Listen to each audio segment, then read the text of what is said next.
નમસ્કાર મિત્રો, સ્વાગત છે તમારું માર્કેટ બુલેટિનમાં।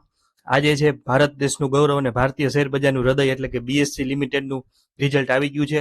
ખાસ આ એક જ કંપનીના રિઝલ્ટ માટે એટલે કે આપણે બોમ્બે સ્ટોક એક્સચેન્જ લિમિટેડના રિઝલ્ટ માટે આ વિડીયો બનાવ્યો છે।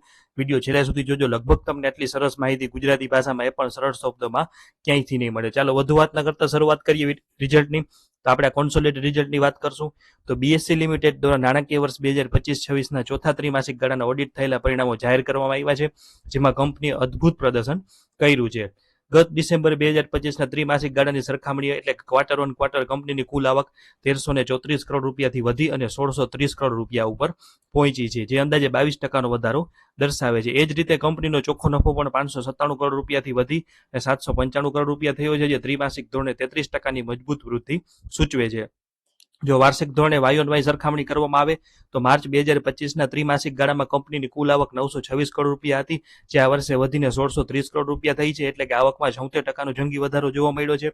અને નફાની દ્રષ્ટિએ પણ ગત વર્ષના સમાન ગાળાના 494 કરોડ રૂપિયાના સામે આ વર્ષે 795 કરોડ રૂપિયાનો નફો નોંધાયો છે, જે 61%નો વધારો દેખાડે છે। સમગ્ર નાણાકીય વર્ષ 2025-26ની વાત કરીએ તો બીએસસી લિમિટેડની કુલ આવક 5148 કરોડ રૂપિયા રહી છે, જે તમે સ્ક્રીન ઉપર પણ જોઈ શકો છો।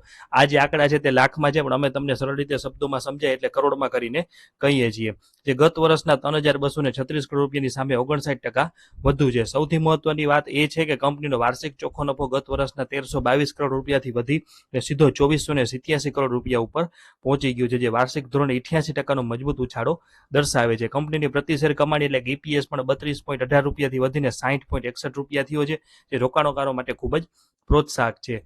હવે વાત કરીએ આગળ કંપનીના પરિણામમાં કેશ ફ્લો સ્ટેટમેન્ટની। લગભગ કોઈ પણ યુટ્યુબ ચેનલ કે કોઈ વોટ્સઅપ ગ્રુપ કે ઇન્સ્ટાગ્રામ રીલમાં તમને કેશ ફ્લો સ્ટેટમેન્ટ વિશે કોઈ એટલી સરળ ભાષામાં નહીં સમજાવે। વાત કરીએ કેશ ફ્લોની તો કેશ ફ્લો સ્ટેટમેન્ટ એ દર્શાવે છે કે કંપની પાસે ખરેખર કેટલી રોકડ આવી અને ક્યાં વપરાય। તો બીએસસી લિમિટેડના આંકડા જોતા આગળ વાત કરીએ, સ્ક્રીન ઉપર તમે કેશ ફ્લો સ્ટેટમેન્ટ જે રિઝલ્ટમાં આપ્યું છે બીએસસી તે સ્ક્રીન ઉપર આપણે રાખેલું છે। સૌપ્રથમ વાત કરશું ઓપરેટિંગ એક્ટિવિટીની, એટલે કોઈ પણ કંપની માટે સૌથી મહત્વની બાબત એ છે કે તેના ધંધામાંથી કેટલી રોકડ કમાય છે। બીએસસી વર્ષ 2026માં તેના મુખ્ય વ્યવસાયમાંથી આશરે 3104 કરોડ રૂપિયા ટેક્સ ભર્યા પછી જનરેટ કર્યા હતા। ગત વર્ષે આંકડો માત્ર 410 કરોડ રૂપિયા હતો। આ 8 ગણો વધારો દર્શાવે છે કે એક્સચેન્જ ઉપર ટ્રેડિંગ વોલ્યુમ વધવાના કારણે કંપનીની રોકડ કમાવાની ક્ષમતામાં જબરદસ્ત સુધારો થયો છે। બીજું કેશ ફ્લો સ્ટેટમેન્ટમાં એ જોવાનું હોય છે કે ઇન્વેસ્ટિંગ એક્ટિવિટી એટલે કે રોકાણ પ્રવૃત્તિ।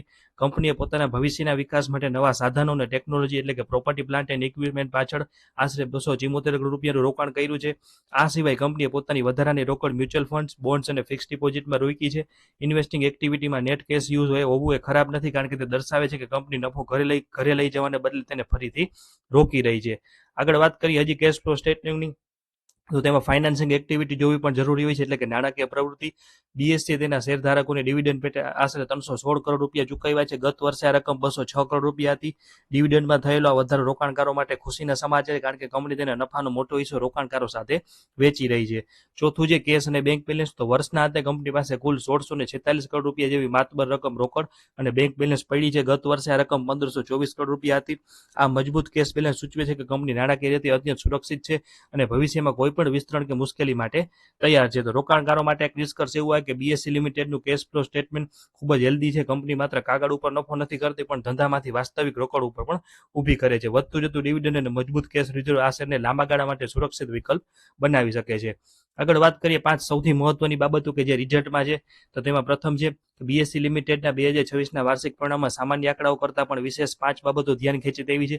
પહેલું છે કે કંપનીએ પ્રતિ શેર 10 રૂપિયાનું મજબૂત ફાઇનલ ડિવિડન્ડ જાહેર કર્યું છે, જે બોનસ શેર આપ્યા બાદ પણ કંપનીની ઊંચી કમાણી શક્તિ દર્શાવે છે। આના માટે રેકોર્ડ ડેટ 10 જુલાઈ 2026 નક્કી કરવામાં આવી છે। બીજું વાત છે કંપનીનો વાર્ષિક નફો 88% વધી અને 2487 કરોડ રૂપિયા થયો છે, જે સાબિત કરે છે કે શેર બજારમાં વધતા ટ્રેડિંગ વોલ્યુમનો સૌથી મોટો ફાયદો એક્સચેન્જને થઈ રહ્યો છે। ત્રીજું છે કંપનીનો રોકડ પ્રવાહ એટલે કેશ ફ્લો અત્યંત હેલ્ધી છે। આપણે જેમ આગળ વાત કરી, ઓપરેટિંગ પ્રવૃત્તિમાંથી રોકડ આવક 410 કરોડથી વધીને સીધી 3104 કરોડ રૂપિયા પર પહોંચી છે।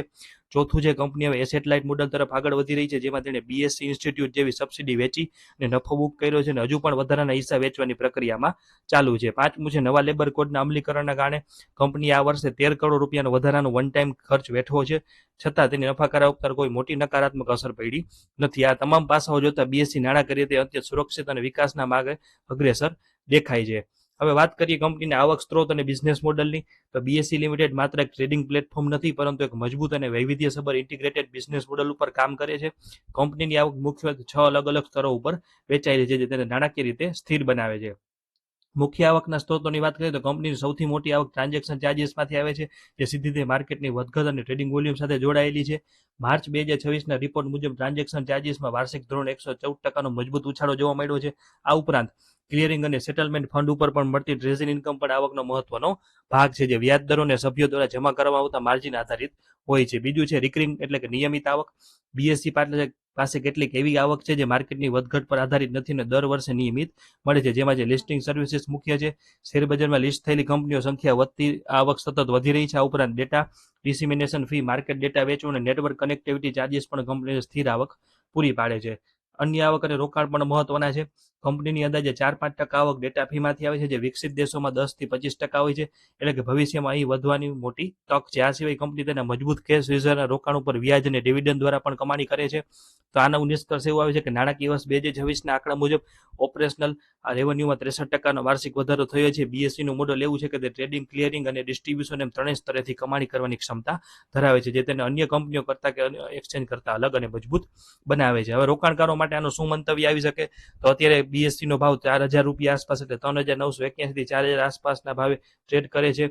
શેર તેના વેલ્યુએશનના ઊંચા સ્તર ઉપર ટ્રેડ થઈ રહ્યો છે. નવા રોકાણકારો માટે અત્યારે એકસાથે મોટી મૂડી રોકવાને બદલે બાયો ડિપ્સ એટલે કે ઘટાડે ખરીદી અથવા એસઆઈપી પદ્ધતિ અપનાવી વધુ હિતાવહ છે, જેથી માર્કેટમાં કોઈ કરેક્શન આવે તો સરેરાશ ભાવ નીચો લાવી શકાય. જૂના રોકાણકારો જેમણે નીચા ભાવે એન્ટ્રી લીધી છે તેમને તો લગભગ આ શેર બોનસ જેવા સાબિત થઈ ગયા છે, જેકપોટ જેવા. તેઓ અત્યારે થોડો નફો વસૂલી કરી શકાય અને બાકીના શેર લાંબા ગાળા માટે હોલ્ડ કરવા જોઈએ. બીએસસી એ ભારતીય મૂડી બજારના વિકાસ સાથે જોડાયેલી એક મોનોપોલી કંપની છે, જે ભવિષ્યમાં પણ ગ્રોથ જાળવી રાખવાની ક્ષમતા ધરાવે છે, પરંતુ વર્તમાન ભાવે સાવચેતીપૂર્વકનું જ રોકાણ લાંબા ગાળે ફાયદાકારક સાબિત થઈ શકે છે. ત્યારબાદ તમામ મિત્રો એક ખાસ નોંધ લેવી કે જો વિડીયો તમને સારો લાગ્યો હોય તો ખાસ તમારા મિત્રો સાથે શેર કરજો. ચેનલને સબસ્ક્રાઇબ ન કરી તો સબસ્ક્રાઇબ કરી લેજો. અને આ વિડીયોમાં આપવામાં આવેલી માહિતી માત્ર શૈક્ષણિક અને જાણકારી હેતુ માટે છે. અહીં કરવામાં આવેલો વિશ્લેષણ કંપની સત્તાવાર ઓડિટેડ પરિણામો અને માર્કેટના વર્તમાન પ્રવાહો પર આધારિત છે. આ કોઈ પણ પ્રકારની શેર ખરીદવાની કે વેચવાની સીધી સલાહ નથી. શેર બજારમાં રોકાણ કરવું એ જોખમને આધીન છે, જેમાં તમારી મૂડીનું નુકસાન પણ થઈ શકે છે. કોઈ પણ રોકાણ કરતા પહેલા તમારા રજિસ્ટર્ડ ફાઇનાન્શિયલ એડવાઇઝરની સલાહ ચોક્કસ લેવી અને તમારી પોતાની રીતે યોગ્ય તપાસ પણ કરવી અત્યંત જરૂરી છે. લેખક કે પ્લેટફોર્મમાં રોકાણ થતા કોઈ પણ નફા કે નુકસાન માટે માર્કેટ બુલેટિન જવાબદાર રહેશે નહીં. તો રિઝલ્ટ તમને કેવું લાગ્યું કોમેન્ટમાં જરૂર જણાવજો. હજી પણ રિઝલ્ટ વિશે કોઈ પણ પ્રશ્ન કે તમારું મંતવ્ય હોય તો કોમેન્ટ સેક્શનમાં જરૂર લખજો. આવા તમામ મહત્વના અપડેટ માટે જોડાયેલા રહેજો. આભાર. જય જય ગરવી ગુજરાત.